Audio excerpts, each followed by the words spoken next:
सुकन्या समृद्धि योजना, जिसे हम SSY के नाम से भी जानते हैं, ये भारत सरकार की एक बचत योजना है जो कि लड़कियों के भविष्य को सुरक्षित करने के लिए बनाई गई है। ये योजना बेटी बचाओ बेटी पढ़ाओ अभियान के तहत शुरू की गई है। इस योजना से जुड़ी हुई कुछ ज़रूरी बातें हैं जो आप सभी के लिए जान लेनी ज़रूरी है। तो सबसे पहले हम जानते हैं कि इस योजना के अंदर जो अकाउंट खोला जाता है वो कौन कौन खोल सकता है।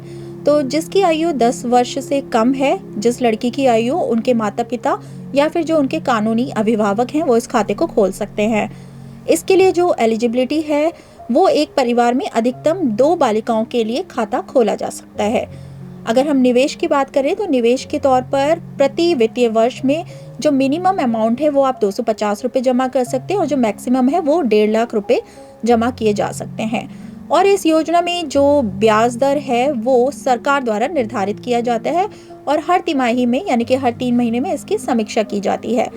अब आपको बताते हैं कि इस योजना का जो मैच्योरिटी पीरियड है वो क्या है। तो खाता खोलने की तारीख से 21 साल बाद या फिर बालिका की 18 वर्ष की आयु होने पर शादी होने तक जो भी पहले हो जाए तो उस समय अकाउंट जो है ये वाला मैच्योर हो जाता है। अगर आप बीच में ज़रूरत पड़ने पर पैसा निकालना चाहते हैं तो बालिका की 18 वर्ष की आयु होने पर या फिर 10वीं कक्षा पास करने पर उसकी शिक्षा के लिए खाते में जमा राशि का आप 50% तक जो कैश है वो निकाल सकते हैं।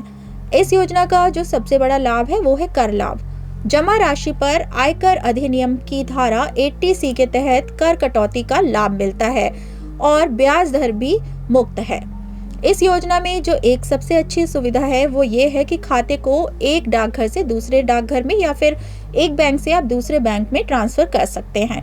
और ये योजना लड़कियों के शिक्षा और विवाह के लिए धन जुटाने में काफ़ी मददगार है और साथ ही निवेश पर आकर्षक ब्याज दर और कर लाभ भी प्रदान करती है। तो ये सारी जानकारी थी सुकन्या समृद्धि योजना से रिलेटेड जो आज हमने आपके साथ शेयर की। तो कैसी लगी आपको जानकारी हमें ज़रूर बताइए। ऐसी ही कुछ जानकारी के साथ हम अगली बार आपके सामने एक बार फिर से हाजिर होंगे। तब तक के लिए बाय, टेक केयर।